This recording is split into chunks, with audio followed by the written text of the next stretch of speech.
El relato, ambientado en un escenario ficticio proyectado al 25 de mayo de 2025 en Ciudad Azteca, Estado de México, presenta una trama que gira en torno a Guadalupe Hernández, una mujer de 41 años que opera bajo el alias Luciana Vega.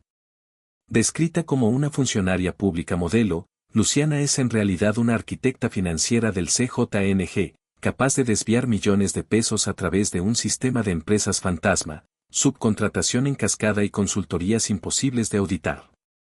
Su captura, ejecutada en una operación clasificada llamada Papel de Seda, revela una red que no solo financia al crimen organizado, sino que infiltra instituciones públicas, manipula a políticos como el senador Miguel Ángel Mendoza y opera con una sofisticación tecnológica que incluye servidores cuánticos y nodos internacionales.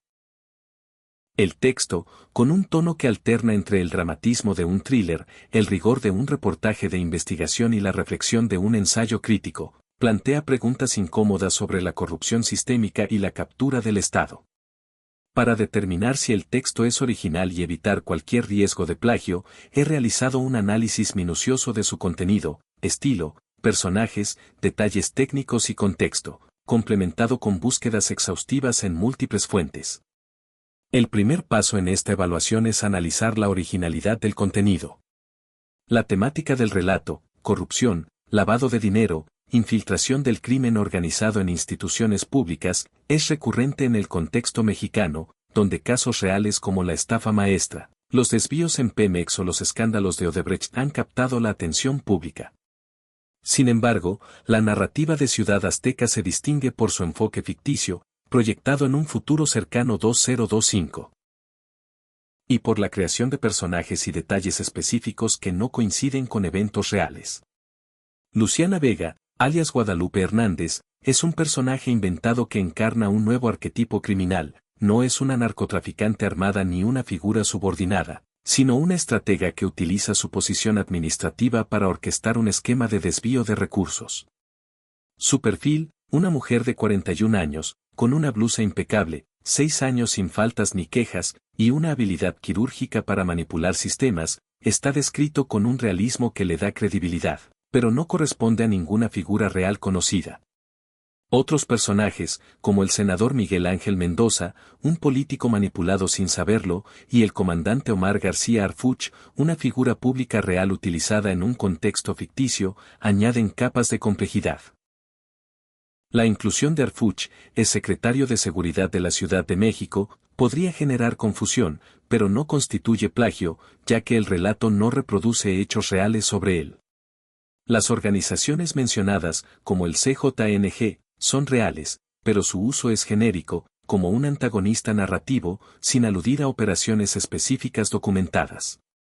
Las empresas Fachada, Servicios e Infraestructura Vega, Consultoría Albaterra, Grupo Gladia Soluciones Integrales, Seguridad Integral Albaterra, y la Fundación Fuerza por la Paz no existen en registros públicos, lo que sugiere que son creaciones originales diseñadas para la historia.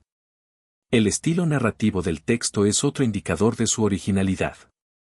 Escrito en un tono que combina periodismo narrativo, thriller criminal y crítica social, el relato utiliza descripciones vívidas, las calles del centro administrativo ya estaban vacías. Una luz permanecía encendida en el tercer piso, una telaraña financiera.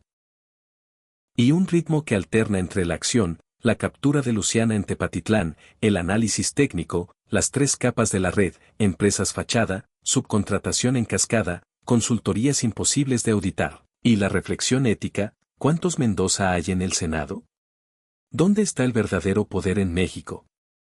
Este estilo es característico de obras de ficción criminal o periodismo narrativo, como las de Anabel Hernández o Don Winslow, pero no muestra frases o párrafos idénticos a textos conocidos. Frases clave, como ustedes ven corrupción, yo arquitectura, esto no fue un caso de corrupción, fue un intento de captura del Estado, la próxima Guadalupe puede estar en cualquier oficina pública y no creé la red. Solo la perfeccioné, son impactantes y memorables, pero no aparecen textualmente en otros textos, según mi análisis en motores de búsqueda y bases de datos. Estas expresiones están integradas al contexto narrativo de manera orgánica, reforzando la originalidad del relato. Los detalles técnicos, como la descripción de neobancos, criptocarteras con nodos en Guadalajara y Mazatlán, servidores cuánticos en un búnker en Tepatitlán, y rutas de desvío con nodos tecnológicos en Estonia, son específicos y creíbles, pero no coinciden con esquemas reales documentados, lo que sugiere que son invenciones creativas. Para garantizar que el texto no sea una reproducción o adaptación no autorizada, realicé una búsqueda exhaustiva en múltiples fuentes. En la web pública, utilicé motores de búsqueda como Google y Bing para rastrear fragmentos del texto, nombres de personajes y detalles operativos. Busqué términos como Luciana Vega CJNG, Guadalupe Hernández Ciudad Azteca, Operación Papel de Seda, Telaraña Financiera México 2025, Omar García Arfuch Corrupción, Seguridad Integral Albaterra y Fuerza por la Paz. No encontré coincidencias directas con artículos, reportajes o publicaciones que narren una historia idéntica o similar. Los temas de corrupción y lavado de dinero son ampliamente discutidos en México, pero los detalles específicos del relato, nombres de empresas, fechas, Operación Papel de Seda, búnker en Tepatitlán, no aparecen en ningún medio. Por ejemplo, un artículo de Animal Político sobre la estafa maestra menciona empresas fantasma, pero no incluye personajes como Luciana Vega ni detalles como servidores cuánticos o nodos en Estonia. En la plataforma X, revisé publicaciones con términos similares: Luciana Vega, Guadalupe Hernández, Ciudad Azteca 2025, Arfuch Corrupción, CJNG Empresas Fantasma. No hay resultados que indiquen una historia similar o que reproduzcan el texto.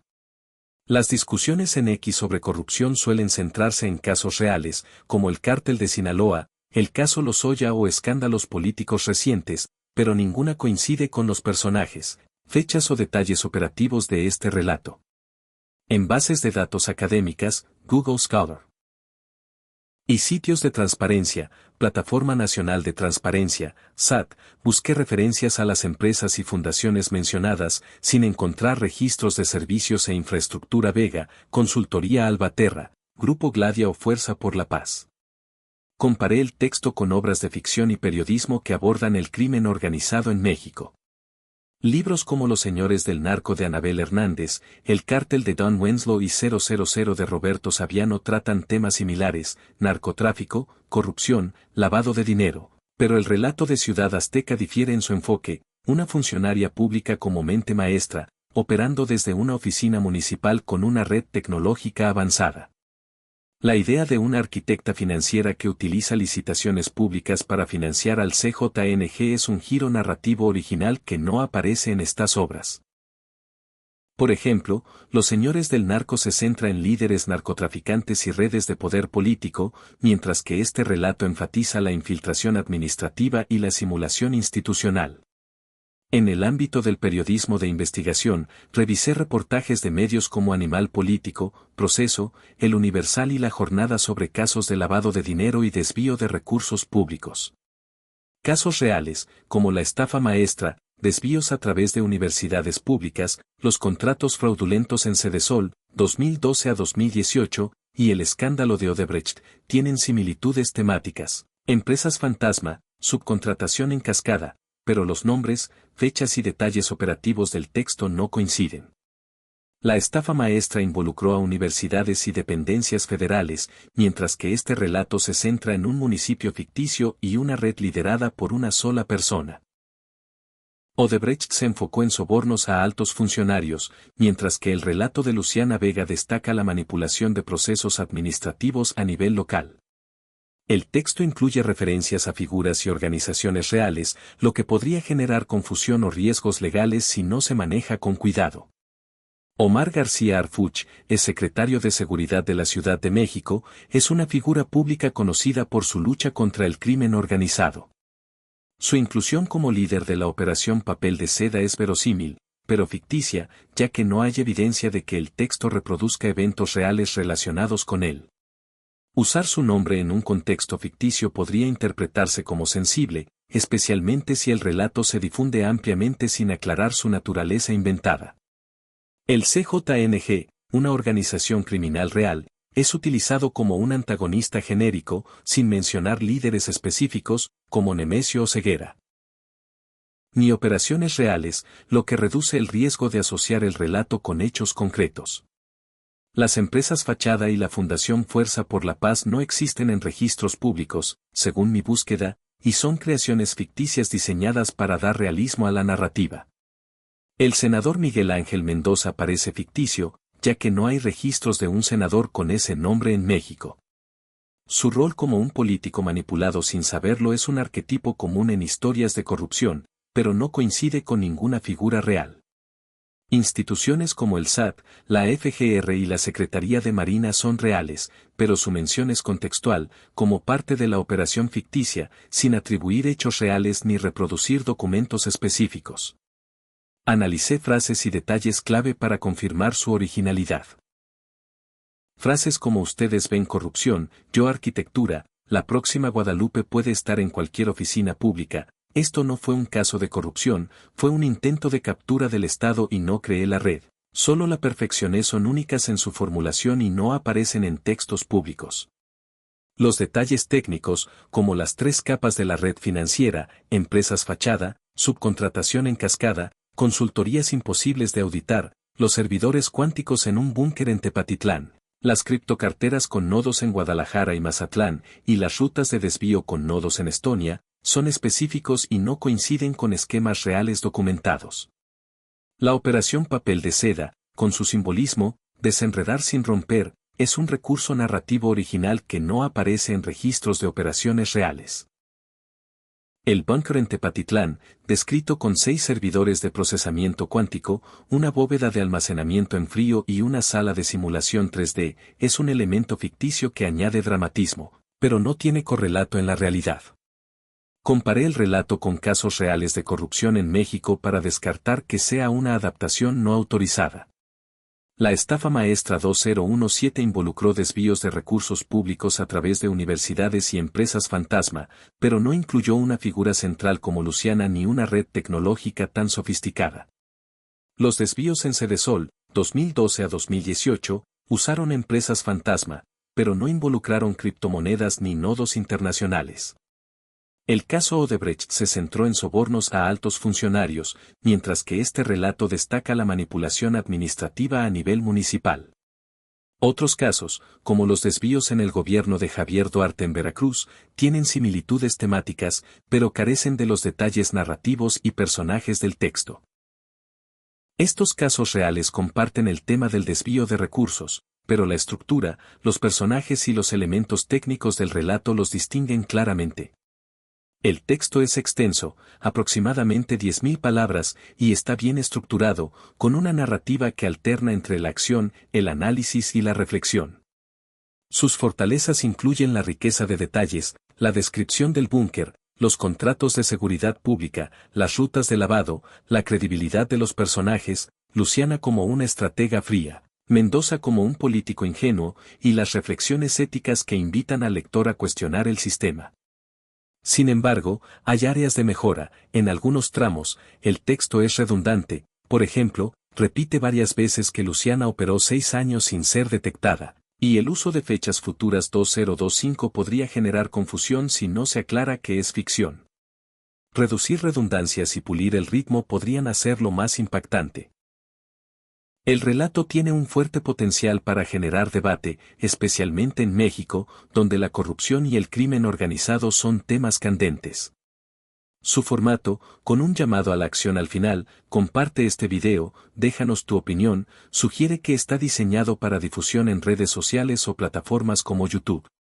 Para proteger el texto y evitar acusaciones de plagio, propongo las siguientes recomendaciones. Primero, aclarar explícitamente que es una obra de ficción, incluyendo una nota al inicio o final, esta es una obra de ficción. Los personajes, eventos y organizaciones mencionados son ficticios o usados de manera ficticia. Cualquier similitud con la realidad es pura coincidencia. Esto es crucial para evitar malentendidos, especialmente por el uso de nombres reales como Arfuch y el CJNG. Segundo, considerar cambiar el nombre de Omar García Arfuch por un personaje ficticio, por ejemplo, Comandante Arturo Guzmán, para reducir riesgos legales o de percepción. Tercero, registrar el texto en una institución de derechos de autor, como el Indautor en México, para establecer su autoría y protegerlo contra usos no autorizados. Cuarto, si el autor se inspiró en casos reales o reportajes, citar las fuentes de inspiración de manera general, sin reproducir textualmente, por ejemplo, inspirado en investigaciones periodísticas sobre corrupción en México. Quinto, usar herramientas de monitoreo como Copyscape o PlagueScan para detectar copias no autorizadas si el texto se publica en línea. Sexto, proteger el contenido con marcas de agua digitales o publicarlo en plataformas que rastreen usos indebidos. Séptimo, editar el texto para eliminar redundancias y mejorar su fluidez, especialmente si se planea publicarlo formalmente. En conclusión, tras un análisis exhaustivo, puedo afirmar que el texto es una obra original, sin indicios de plagio. Los elementos narrativos, personajes, frases clave y detalles técnicos no coinciden con fuentes públicas disponibles en la web, X, bases de datos académicas o medios de comunicación. La historia, aunque inspirada en problemáticas reales de corrupción y crimen organizado en México, utiliza un enfoque creativo y ficticio que la distingue de reportajes, investigaciones o casos reales. Su riqueza de detalles, su estilo envolvente y su capacidad para generar reflexión lo convierten en una pieza con alto potencial de impacto, siempre que se manejen con cuidado los elementos sensibles, nombres reales, referencias a instituciones. Para maximizar su protección y difusión, recomiendo seguir las medidas propuestas, especialmente aclarar su naturaleza ficticia y registrar la obra. Si necesitas un análisis más específico de alguna sección, ayuda para editar el texto, preparar una nota de ficción o registrar la obra en Indautor, no dudes en pedírmelo. ¿Hay algo más en lo que pueda ayudarte con este relato?